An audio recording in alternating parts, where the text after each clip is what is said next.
நண்பர்களே, அஸ்ஸலாமு அலைக்கும் வரஹ்மத்துல்லாஹி வபரகாத்துஹு.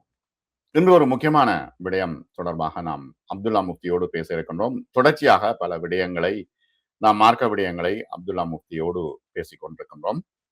இன்று நாம் பேசுகின்ற விஷயம் என்னவென்றால், இஸ்லாம் மார்க்கத்தில் இந்த பலதார மனம்.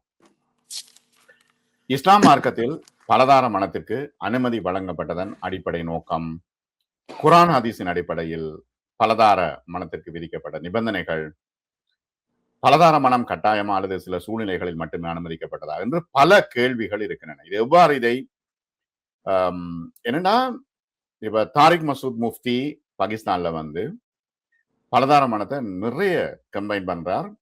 அவரும் 4 திருமணங்கள் முடித்திருக்கிறார். கிட்டத்தட்ட 20க்கும் மேற்பட்ட பிள்ளைகள் அவருக்கு இருக்கின்றன. அவர் என்ன சொல்றாருன்னா, விதவைகள் காப்பாற்றப்பட வேண்டும் என்ற விஷயத்த பாகிஸ்தான்ல பிரபல்யமான முஃப்தி, நீங்க யூடியூப்ல போய் பார்த்தா தெரியும், பலதார மனத்தை ஊக்குவிக்கின்றார்.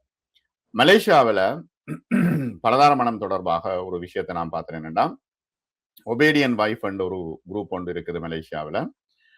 அவர்கள் வந்து மனைவிமார்களே தங்களுடைய கணவன்மார்களுக்கு பலதார மனங்களை ஊக்குவிக்கிறார்கள். இது இஸ்லாம் முறைப்படி தெளிவாக நடைபெற்று வருகிறது. இப்ப ஆசிய நாடுகள், இப்ப இலங்கை, இந்தியா, பாகிஸ்தானை பொறுத்தளவில் இது மிகவும் ஒரு சிக்கலான பிரச்சனையாக இருக்கிறது.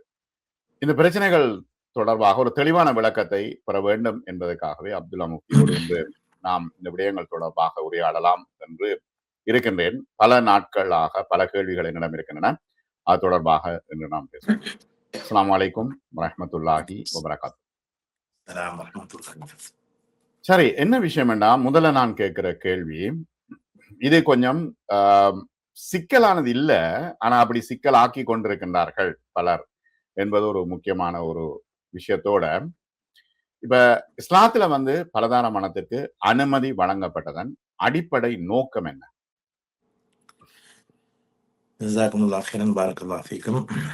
முதலாவது பலதாரம்னு சொன்னா, இஸ்லாத்துல இருந்துதான் பலதாரம் ஆரம்பிக்கிறது என்று மிச்சம் பேருடைய பெரும்பான்மையான எங்களுடைய சகோதரருடைய அந்த மனப்பதிவாக இருக்குது. இது இஸ்லாத்துக்கு முன்னால் இருந்தே பலதாரம்ன்றது இருந்து ஒன்னா இருக்குது. இஸ்லாம் அதை நெறிப்படுத்தியது. உதாரணத்துக்கு, சஹாபாக்கள்ல ஒரு சஹாபி, அதாவது கைலான் ரலியல்லாஹு அன்ஹு இஸ்லாத்துக்கு வார நேரம் 10 மனைவிமாரோட சேர்ந்து இஸ்லாத்துக்கு வராரு. அப்ப ரசூலுல்லாஹி ஸல்லல்லாஹு என்ன அப்படி வழிகாட்டினாங்கண்டா, 4 வச்சுக்கொண்டு வஃபாரிக் ஸாயிரஹுன்ன, மத்த எல்லாரையும் விட்டுருவாங்க நான் ஸல்லல்லாஹு அலைஹி வஸல்லம். ஆரம்பத்துல என்ன சொல்றேன்னா, இஸ்லாத்துக்கு முன்னால் இருந்தே முற்பட்ட காலத்திலிருந்தே இந்த ஒரு ஆள் பலதாரத்தை வச்சு கொண்டிருக்கிற பல பெண்களை ஆகுமான முறையில திருமணம் செஞ்சு வைக்கிற முறை இஸ்லாத்துக்கு முன்பிருந்தே இருந்தது.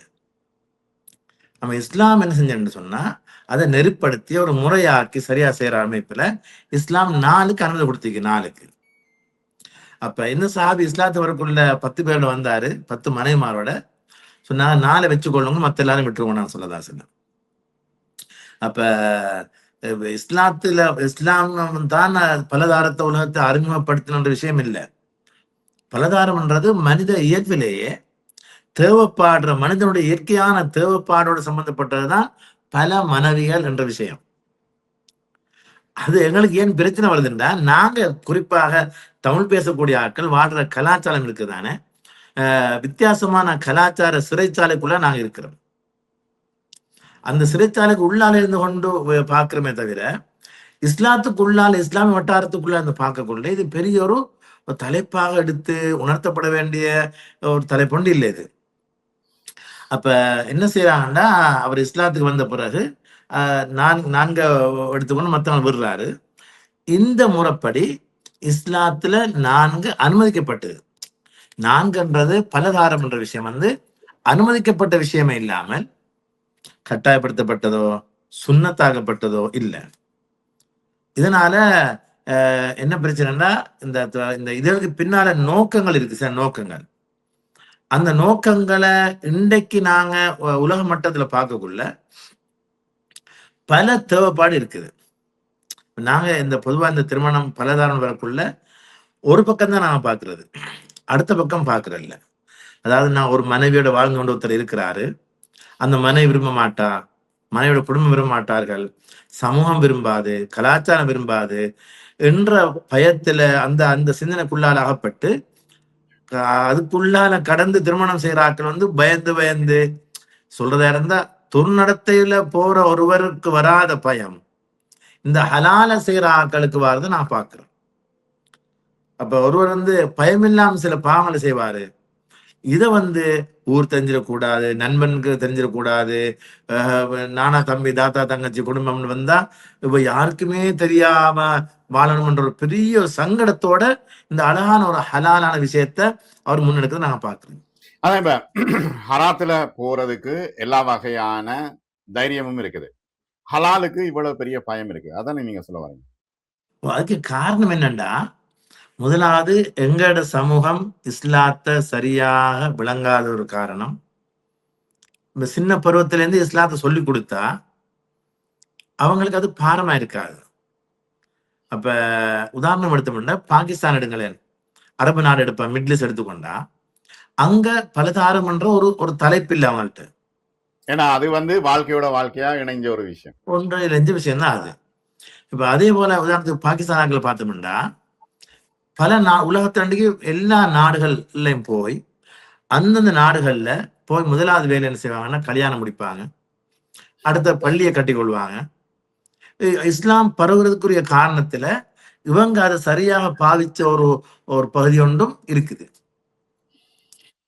அடுத்து என்ன சொன்னோம்னா மனிதனுடைய தேவை விஷயத்தை நான் சொன்னேன். தேவைண்டு இஸ்லாம் வந்து எந்த அளவு வச்சிருக்கா, ஒரு மனைவி ஒருத்தர் வாழக்குள்ள அந்த மனைவிக்கும் இவருக்கும் இடையில உள்ள அந்த உறவில சில நேரம் இவருக்கு இவருடைய தேவைகள் அவ்வளவு பூர்த்தி ஆகாமல் இருக்கலாம் உண்டு. சில நேரத்துல பூர்த்தி ஆகலாம், ஆனா இவருக்கு இன்னும் ஒன்று முடிக்கிறதால சில விடயங்கள் அவருக்கு சாதிக்கக்கூடிய வாய்ப்புகள் கிடைக்கும். ஆகமான வழியில நிறைய விஷயம் சாதிக்கலாம். அப்படியா இப்ப உதாரணத்துக்கு ரசூலுல்லாஹி ஸல்லல்லாஹு அலைஹி வஸல்லம் அவங்க திருமணம் செய்து கொண்ட முறையில ஆயிஷா ரலியல்லாஹு அன்ஹா அவங்கள மட்டும்தான் அவங்க விதவை இல்லாம கன்னியாக முடிச்சாங்க. மற்றவங்க ஒவ்வொரு திருமணத்தின் பின்னால ஒவ்வொரு நோக்கங்கள், பெரிய நீண்ட அதாவது பெரிய அந்த தூர நோக்கோட தான் சுலாசம் செஞ்சு கொண்டாங்க. அதே போல இன்றைய காலத்தை பொறுத்தவரையில ஒரு ஹலால நாங்க அதாவது கட்டுப்படுத்தக்குள்ள, ஹலால வெறுக்கக்குள்ள, ஹலால ஹராம் மாதிரியான உருவத்துக்கு கொண்டு வரக்குள்ள என்ன வருதுன்னு பாருங்க. உதாரணத்துக்கு இன்றைக்கு உலகத்துல அந்த துர்நடத்த மறிஞ்ச காலம் ஒரு பகுதி, இன்னொரு பகுதி இருக்குது அரபு உலகத்துல. அதுக்கு சொல்ல தபாதுலு ஜௌஜாத்ன்றது. தபா ஜௌஜன்னு சொன்னா கொஞ்சம் 10 பேர் 10 பேரும் அவங்களோட மனைவிமாரோட வாருது, ஒவ்வொருத்தரும் ஒவ்வொரு மனைவிமாரும் மாத்தி எடுத்துக்கிறது.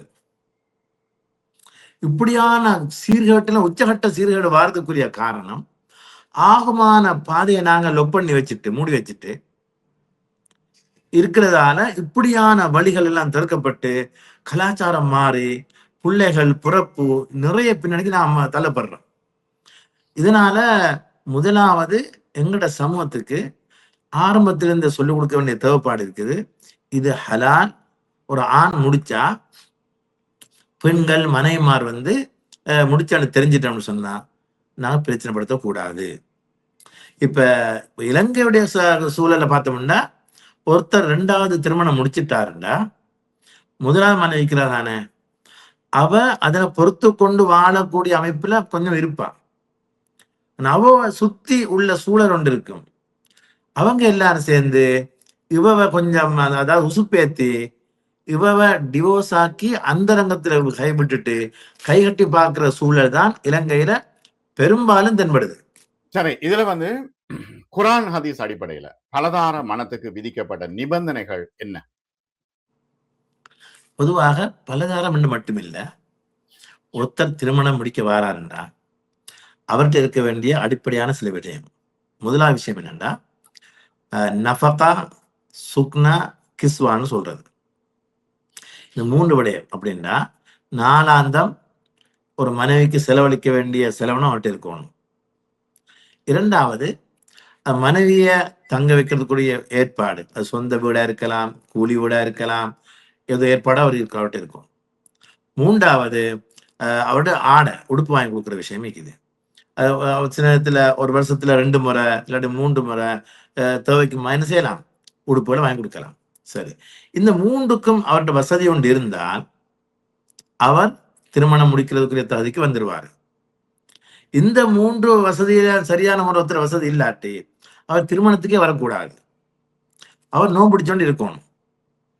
அப்ப இதே மாதிரி 2வது திருமணம் ஒருத்தர் முடிக்க விரும்புறாருன்னா, இந்த மனைவியுடைய கடமைகள்ல, இந்த மனைவியுடைய உரிமைகள்ல, இந்த மனைவிக்கு பிள்ளைகள் இருக்கும். இவருடைய வாழ்க்கையில எந்த விதமான தாக்கத்தையும் ஏற்படுத்தாமல், அவர் 2வது திருமணம் முடிக்க போறாரு. அந்த மனைவியுடைய வாழ்க்கையிலையும் இதெல்லாம் அதாவது ஆடை, வீடு, தங்குற வசதிகள், உணவு இது எல்லாத்தையும் சரியா செஞ்சு கொடுக்க இயலும்ன்ற நிலையில அவர் இருந்தால், அவருக்கு அனுமதி இருக்குது.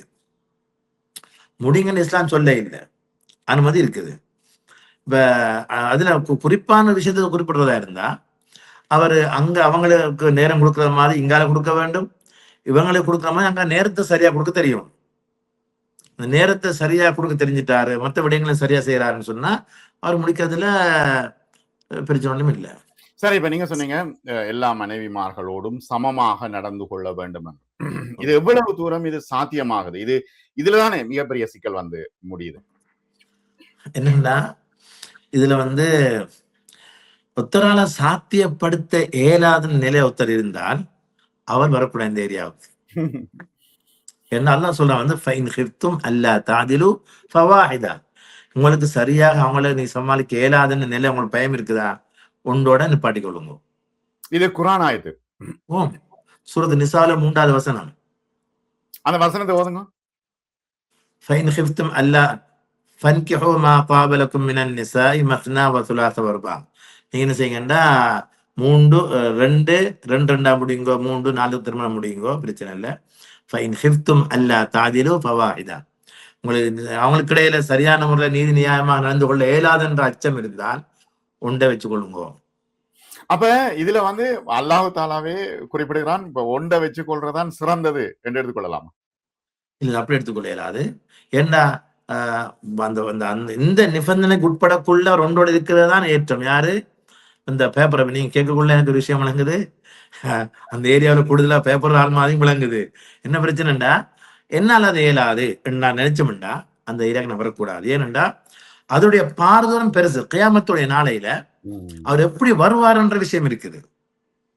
திருமணம் முடிச்சிட்டாரு, இந்த 2வது மனைவியை கண்ட உடனே 1வது மனைவியை கைவிடுறாரு, இல்லாட்டி தொங்க விடுறாரு. தொங்கண்டா அவ ஒரு கணக்கு இல்லாம விட்டு அவ அப்படியே கைவிட்ட நிலையில அவள் வாழ்றாருண்டா, கியாமத்துடைய நாளையில ஒரு புஜம் தொங்குன நிலையில அவங்க வருவார். அவ்வளவு கடுமையான ஹதீஸ் வருது, தெளிவா இருக்குது. என்னன்னா ஒரு மனைவியை நாங்க கபில்தூண்டு ஏற்றுக்கொள்ற விஷயம் இருக்குதானே, அது சின்ன விஷயம் இல்லை. கடைசி மூச்சு வரைக்கும் அவருக்கு செய்ய வேண்டிய கடமை சரியாகவே செய்து கொள்ளணும். அவளோட பிள்ளை கிடைக்கிற அவன் மூலமாக அந்த பிள்ளைகளுக்கு சரியான முறையில நாங்க கடமை எல்லாத்தையும் சரியா செய்யணும். இதுகள் போக 2வது முடிக்க அனுமதி இருக்குது. அந்த தேவை இருந்தா நீங்க வரலாம், இல்லாட்டா அந்த ஏரியாவுக்கு வரக்கூடாது. இதுல இன்னொரு விஷயம் என்னன்னா, சிலாக்களை சொல்லிக்கிறது இது சுன்னத்து, இது கண்டிப்பா செஞ்சாகணும் என்ற மாதிரி சிந்தனை வச்சுக்கொண்டு என்ன செய்யற கல்யாணம் முடிக்க அவசரப்படுறது. அப்ப ஒரு சிலர் அவசரப்பட்டு பலதாரத்துல பிளவுபடுத்துறதால அசிங்கமான ஒரு வாழ்க்கை, ஒரு பிக்சர், ஒரு சிந்தனைய சமூகத்துக்கு விதைக்கிறதாலதான் மக்கள் நினைக்கிறது இது ஒரு கூடா விஷயம் சொல்லி. சரியா செய்யக்கூடிய பலர் இருக்கிறாங்க இன்றைக்கு. ஆனா இந்த கலாச்சாரம் இருக்கு, நான் சொன்னது போல நாங்க அந்த கலாச்சார பிரேமுக்குள்ளார மாட்டிப்பட்டு சிக்கப்பட்டு இருக்கிறதால என்ன செய்யறோம்டா, சிலாக்கள் மௌத்தாகி ஜனாசா மேசையில வச்சிருக்குது. இப்பதான் அடுத்த மனைவியும் பிள்ளையும் இறங்குறாங்க, இவர் எங்கடையும் மனைவிதான், எங்கடையும் பாப்பாதான்றாங்க. இப்ப தொலைக்க கிட்ட இப்பதான் ஆக்கள் எல்லாம் மேல பாக்குறாங்க, இது நடப்பா நதின்னு சொல்லி. என்ன பின்னாம்பெரியோரும் அப்ப எவ்வளவு சங்கடத்தோட அந்த மனசு வாழ்ந்துருக்கணும். அது மட்டும் இல்ல, இப்ப அவரை வாரிசு சொத்து பிரிக்கிற நேரம் பிரச்சனைகள் வருமே, வரும். ஏன்டா வரத்தான் செய்யும் அது. என்ன மனைவி மாறண்டா, பிள்ளைகள்ண்டா, அதெல்லாம் வரும். சரியா? என்ன பிரச்சனைடா, அவருக்கு நான் இந்த குறிப்பிட்ட விஷயம் அவர் இந்த மனைவிட்ட குடும்பத்துல யார்ட்டையும் சொல்ல இயலாத பெரும் ஒரு சங்கடத்திலே அந்த வாழ்க்கை கழிச்சிருக்கிறார் மனுஷன். அப்ப எங்களோட கலாச்சாரம், எங்களோட சிந்தனை சில ஆள் விசாரிக்கிறது. இப்ப நீங்க 2 கல்யாணம் முடிச்சிருக்கீங்கன்னா விசாரிக்கிறது, ஒருத்தரை பார்த்து விசாரிக்க இயலாது. அது அவருடைய தனி பர்சனலான விஷயம். அது அவரு விரும்பினா முடிக்கலாம், விரும்ப முடிக்காம இருக்கலாம். குறிப்பாக இந்த இவங்களோட கலாச்சார சிக்கல் இப்படி இருக்கக்குள்ள அவரு தோன்றது. இதே மாதிரி பிழையான துர்நடத்தைக்கு ஆட்கள் போய் வரக்குள்ளத்தை விசாரிக்கிறாரு, அவரை சிரித்த பாக்குறாருன்றா அவருடைய, அதாவது பாப்பாவா இருக்கிறார், நானா தம்பி, ஏதோ உறவு அமைப்புல கேட்கறது கொள்றது விஷயம் வேற. ஆனா இவருடைய அந்த இரகசியத்தை அறிந்து கொள்ற அமைப்புல கேட்கறது விசாரிக்கிறன்றது வந்து பிழையான விஷயம். ஏன்டா பொது இலங்கையை பொறுத்தவரையில இது வந்து மறைவா தான் செஞ்சுட்டு போறாங்க எல்லாரும். ஏன்னா அந்த ஒருவனுக்கு ஒருத்தி என்ற அந்த கலாச்சார சூழலுக்குள்ள சிக்கப்பட்டிருக்கிற காரணத்தினால. என்னன்னா அது மட்டும் இல்ல காரணம். பொதுவா இலங்கையில் உள்ள எங்களோட கலாச்சாரம் வந்து இஸ்லாமிய கலாச்சாரம் இல்லை. நாங்க ஒரு 10-12% என்று சொல்லக்குள்ள எங்களை சுத்தி உள்ள கலாச்சாரம் மாற்று சகோதர கலாச்சாரம். அவங்கள்ட்ட இந்த 2-3 கலாச்சாரம் இல்ல. இந்தியாவில கொஞ்சம் இருக்குது, இலங்கையில அது இல்ல, வரவே இல்லைன்னு சொல்லணும்.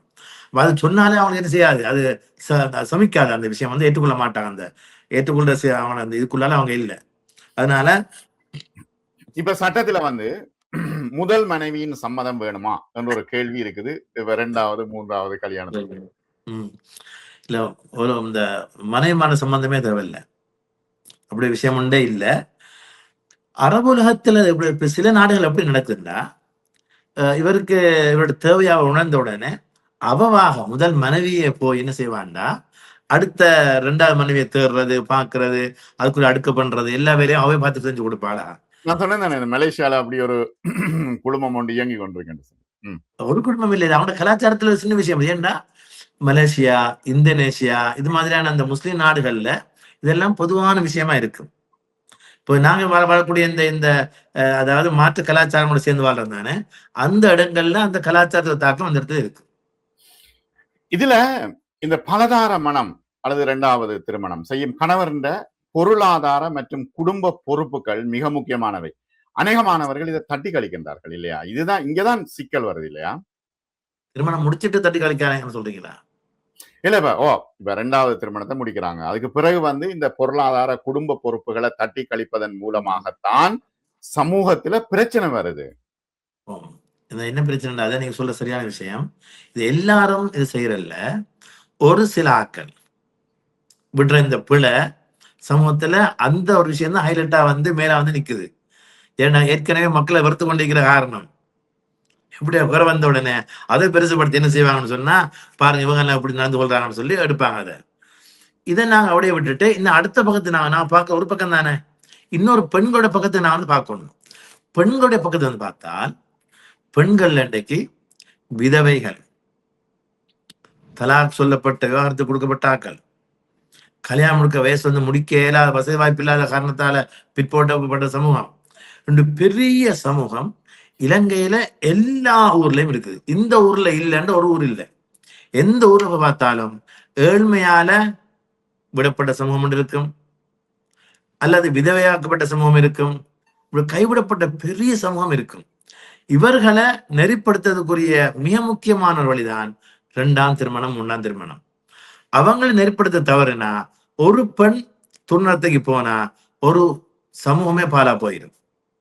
இப்ப அவங்களை சரிப்படுத்துற வேலை யார்கிட்ட இருக்குதுன்னு சொன்னா, வசதி வாய்ப்பு இருந்து இந்த பகுதியை வாரா சீர் செய்ய இயலும்டா அவர் செய்ய வேண்டும். அப்படியான ஆட்கள் என்ன, அப்படியான ஆக்கள் வசதி வாய்ப்பு எல்லாம் இருந்தும் கூட இந்த சிந்தனைக்கு வாராக்கள் குறைய. அப்ப இந்த சிந்தனை போராக்கள்கிட்ட வசதி வாய்ப்பு குறைய, வசதி இவங்கள்ட்ட, சிந்தனை இவங்கள்ட்ட இருக்குது. சரி, இந்த பிரச்சனை நடக்குது. வசதி வாய்ப்பு உள்ள ஒருத்தர் திருமணம் முடிச்சுட்டாருண்டா ஊருக்கும் தெரிஞ்சாலும் மாஷாலான்னு சொல்றாங்க.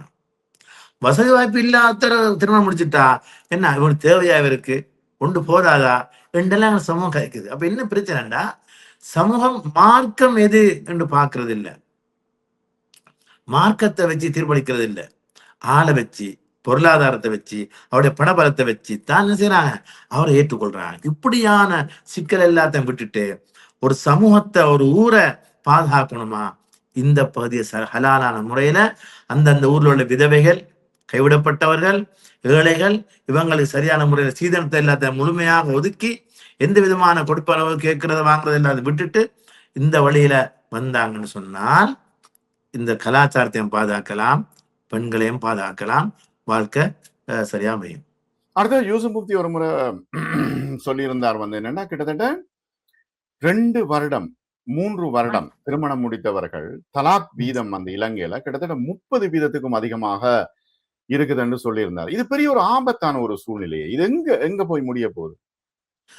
உண்மையில அதுக்குரிய காரணம் இன்னைக்கு என்னன்னா, இந்த சமூக வலைதளங்கள் இருக்குதானே, இதனூடாக இன்னைக்கு நடக்கக்கூடிய நிறைய சிக்கல்கள் அதாவது திருமணம் முடிக்கிறதுக்கு முன்னால அவங்களுக்கு இடையில ஏற்பட்ட சில உறவிக்குத்தானே, இதுகள் தான் அங்க காரணமா வருது. இவன் முறையான திருமணத்துல இப்படியான பிரச்சனை குறைவு வராம இல்ல, குறைவா வருது. இவங்க என்னண்டா திருமணத்துக்கு முன்னால பேச்சுவார்த்தை, கொடுக்கல் வாங்கல் எல்லாத்தையும் முடிச்சுட்டு திருமணம் முடிக்கிறாங்க. திருமணம் முடிச்சதுக்கு பிறகு பார்த்தா சொல்றாங்க, முடிச்சுட்டு ஒன்றையும் காணல, புதிய சந்தோஷம் ஒன்றையும் காணலன்றாங்க. எங்க போய் காண்றதுக்கு முன்னால எல்லாத்தையும் முடிச்சுட்டு திருமணம் முடிச்சு ஹலாலான வழியை விட்டுட்டு மாற்று வழியினவான சந்தோஷத்தை கண்டுட்டோம்னா அதுல இன்பம் இருக்காது வாழ்க்கையில. இப்ப அதனால அது ஒரு காரணம். அது மட்டும் இல்ல, இன்னொன்று என்னன்னா, இந்த திருமணம் முடிக்கிறது முன்னால இந்த பெண்கள், ஆண்கள், யுவதி இவர்களுக்கு தேவையான அடிப்படையான விஷயங்களை சரியா சொல்லிக் கொடுக்கணும். ஒன்றே சொல்லிக் கொடுக்கறதில்ல, ஆளையால பார்த்து சிரிச்சாச்சு கல்யாணம் முடிச்சுட்டோம். மனைவிக்கு இப்போ பிள்ளைக்கு சொல்லுவோம், நீங்க இவ்வளவு நாளும் வாழ்ந்த முறை வேற, இது இப்போ நீங்க வாழ்ற முறை வேறண்டு அவங்களுக்கு எல்லாத்தையும் சொல்லிக் கொடுக்கணும். இவங்க எப்படி என்ன சொல்லிக் கொடுக்கறது? நாங்க இங்கதான் இருப்போம், நாங்க ஊர்ல இருக்கிறோம், என்னடா எங்கள்கிட்ட பேசணும், பேப்பட தேவையில்ல, ஒன்று நடக்காது, நான் என்னடா நாங்க வருவோம், இப்படியாக சொல்லிக் கொடுக்கக்குள்ள எதிரும் புதிருமான சிந்தனை பிள்ளைக்குள்ளால விதைக்கப்படுது. சொல்லணும், கணவன்டா நீங்க என்ன அவங்களுக்கு முழுமையா வழிபடணும், சொல்றது கேட்கணும், அவரோட சத்தத்தை கூட்டக்கூடாது, அறப்படிச்சு எல்லாம் பேசக்கூடாது, குத்தி பேசக்கூடாது, அவருடைய குடும்பத்தை தாக்கி பேசக்கூடாது, இது எல்லாத்தையும் சரியா சொல்லிக் கொடுக்கணும். இன்னைக்கு என்ன நடக்குதுண்டா, அந்த அந்த பெண்ணுடைய ஒவ்வொரு வார்த்தை சேர்ந்து ஒரு 3 வருஷம் 4 வருஷம் 10 வருஷம் ஆகுள்ள இவர் சொன்ன அந்த ஏசனை எல்லாம் ஏச்சும் ஒண்டா சேருது, ஒண்டா குமியுது. உங்களோட குடும்பம் இப்படி, உங்களோட நானா இப்படி, உங்களோட தம்பி இப்படி, உங்களோட உமா இப்படி, உங்களோட தாத்தா இப்படின்னு சொல்லி இங்க பதியுது. இது பெண்களோட சைட்ல வர பகுதி. இதே மாதிரி ஆணுடைய பகுதியும் இருக்குது. இவர் நடந்து கொள்ற சில பிள்ளையான நிறைய ஏரியாக்கள் இருக்குது. அப்ப இவர் என்ன செய்யறாரு சொன்னா, இவருடைய பகுதியை நான் எடுத்தோம்னு சொன்னா, இவர் என்ன கல்யாணத்துக்கு முன்னால இருந்த மாதிரி வீட்டுக்கு வாரது லேட்டாகி வாரது, நேரத்துக்கு வீட்டுக்கு வாரது இல்லை. அப்ப இவருடைய இன்னும் சில பிரச்சனைகள் சொன்னா, இன்றைக்கு சமூகத்துல நிறைய அந்த அந்தரங்க பிரச்சனையும் இன்றைக்கு இருக்குதான் செய்யுது. ஏண்டா அவருடைய சாப்பாடு முறைமையில சில மாற்றம் உண்டாகி இவங்களுடைய அந்த உடற்பயிற்சி எல்லாம் இல்லாம போய் அந்த அந்தரங்க பிரச்சனையில தாக்கப்படுறாங்க. அது பெண்கள் சொல்லி கூற மாட்டாங்க, இப்போ வெளியே சொல்றது இல்லை. அவங்க எப்படி கேட்டாலும் என்ன செய்யறாங்கன்னா, தாங்க இயலாத உச்சகட்டத்துக்கு பிரச்சனை வந்த பிறகு கூட நெருக்கமான ஒரு ஆள் 2 பேரும் சொல்லுவாங்க. ஆனா இவருடைய பிரச்சனை வேறு பிரச்சனையா இருக்கு. இவருடைய பாவனையான பிரச்சனைகள், உணவு பாவனையான பிரச்சனைகள், இதுகள் இந்த பிரச்சனையால இவருடைய பிரச்சனை வருது. எனவே இப்படியான பிரச்சனைகள் 2 சேரா வரத்தான் செய்யுது. டிவோர்ஸ்ல முடியுது. சரியான காரணம் வெளியில வாரதில்லை. பொதுவாக இந்த பிரச்சனை காலியாட்ட வரக்குள்ள அந்த ஆண்களுடைய பகுதி அந்த ஆண் அந்த ஆதிக்கம்னு சொல்லுவோம் தானே, அந்த ஆதிக்கம் தான் அங்க வேலை செய்யுது. அதாவது இஸ்லாத்துல அப்படி ஒன்று இல்லை. என்ன செய்யறது, ஆம்பளை தானே, இதை விட்டா வேற கல்யாணம் முடிக்க மாட்டானா, விட்டுறாங்க முடிக்கிறதானேன்னு சொல்லி ஆம்பளை ஆக்க சொன்னோடனே இவர் என்ன செய்யற, எனக்கு 2 பிள்ளை இருக்குது 3 பிள்ளை இருக்குது, எப்படி செய்யக்கூடாதுன்னு யோசிச்சு சொல்ற அந்த இடவழி அங்கே இல்லை. அப்படியா குடும்பம் அவரை ஒரு இடத்துல வச்சிருவாங்க. இந்த நிலையில இருந்து கொண்டு இவர் அவசரப்பட்டு தலாக் சொல்றது, தலாக் சொன்னதுக்கு பிறகு சைன பண்ணி எல்லாம் முடிச்சதுக்கு பிறகு என்ன செய்யறது, ஒரு கிழமை வரையும் பொறுத்து இருந்தது, அதுக்கு பிறகு அவருக்கு பிரச்சனை வருது. அவர் என்ன செய்யறது, திருப்பி பின்வழியா உள்ளுக்கு வர பாக்குறது. அப்ப இப்படியான பிரச்சனை சமூகத்தை 1 2 இல்ல நிறையவே இருக்குது. அப்ப 2 பேரும் தனியா கழிச்சா இவங்க கேட்பான், வாழ விருப்பமா, மாப்பிளோட நல்ல 100 100 விருப்பம், அவர்கிட்ட கேட்கறது 100 100 விருப்பம். ஏன் நீங்க டிவோர்ஸ் பண்ணி தலாக் சொன்னீங்க, இல்ல குடும்பம் என்ன வச்சுக்கொள்ள மாட்டாங்க, அவங்களோட குடும்பத்தை என்னால் என்று சொல்லி குடும்பத்தை காட்டுறாங்க. எனவே கணவன் மனைவி ஆயிட்டா அவங்க 2 பேருக்கு உரிய சரியான புரிந்துணர்வை நான் ஏற்படுத்தி கொடுத்துட்டோம்னா அவங்களோட வாழ்க்கைய அவங்க தான் தீர்மானிக்கணும்.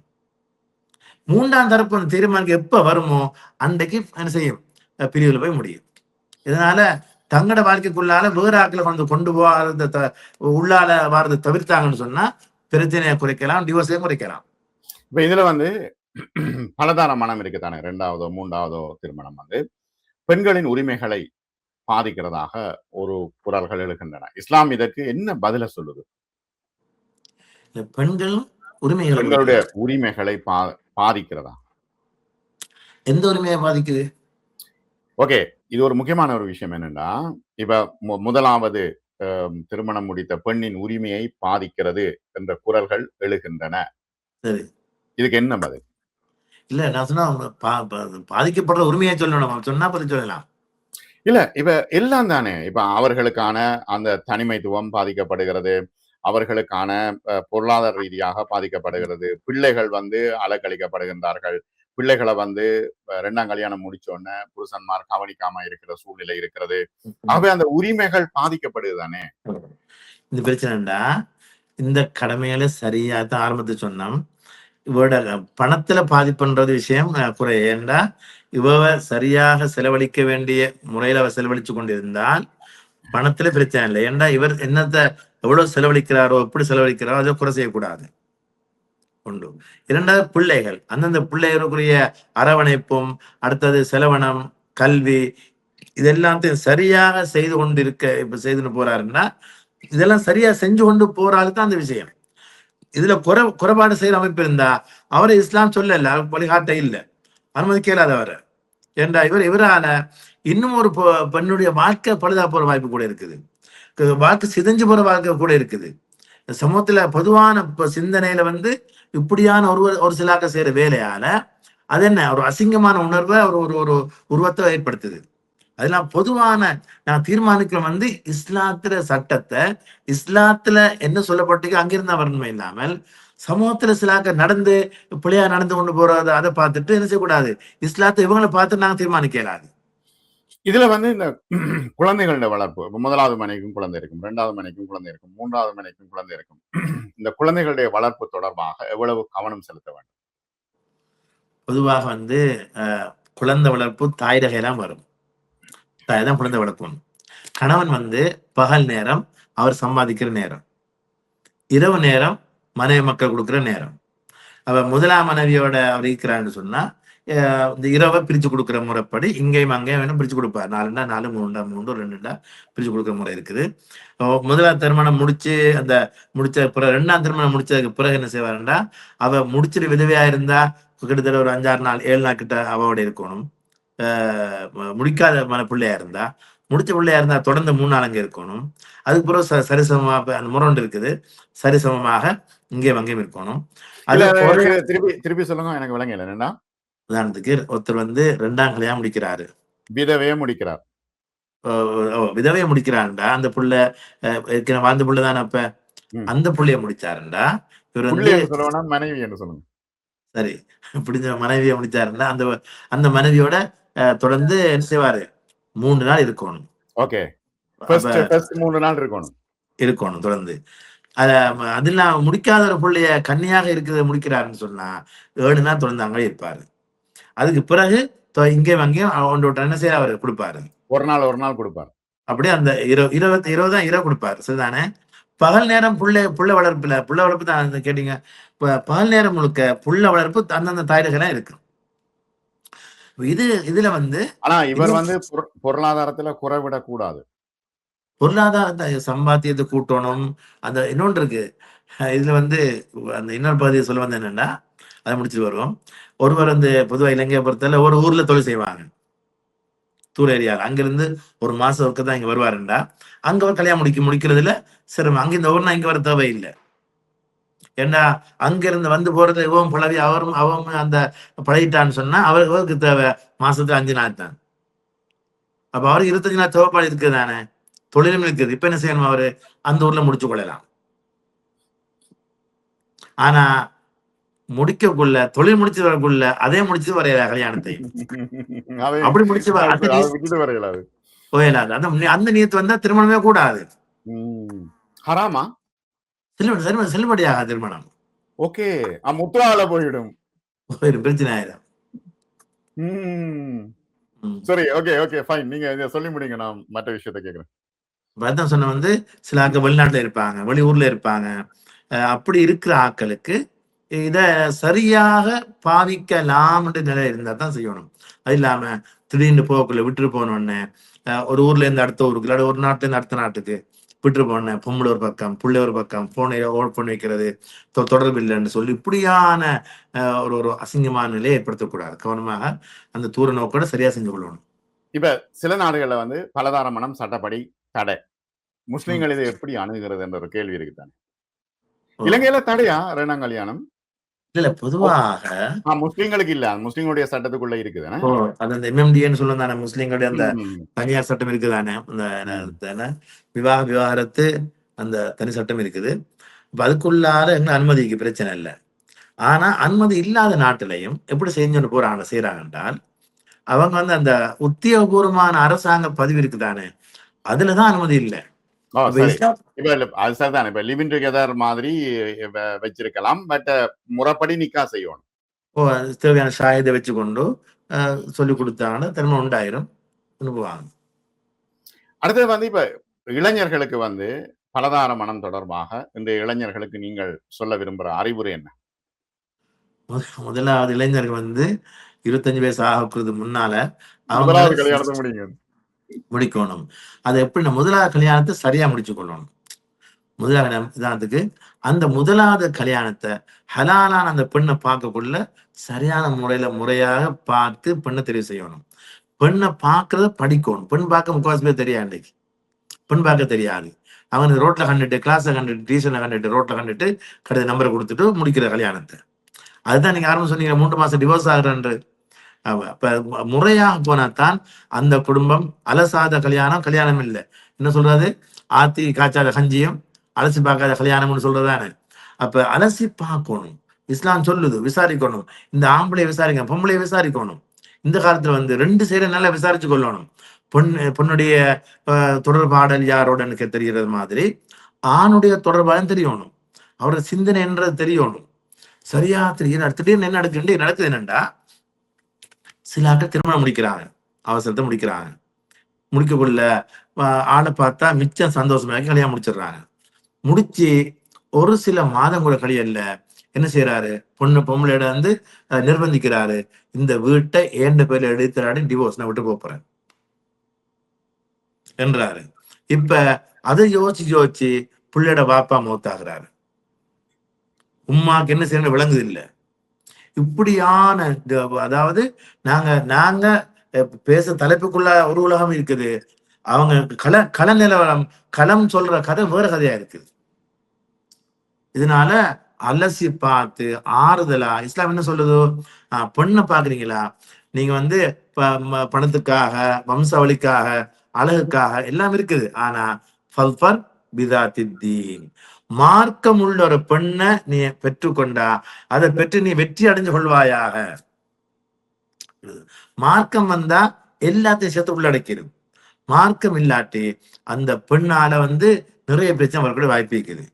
அதனால அவங்களும் பார்க்கணும். பெண்ணார் வந்து பெண் வீட்டார் வந்து மாப்பிள்ளையும் சரியா விசாரிக்கணும். அந்த குடும்ப பின்னணி, இவரோட குணம், சிந்தனை எல்லாத்தையும் சரியாக விளங்கி, இவரோட பொருளாதாரத்தெல்லாம் சரியா விளங்கி, அதுக்கு பிறகுதான் என்ன செய்யணும்? முதலாவது திருமணத்துக்கு நாம போகணும்.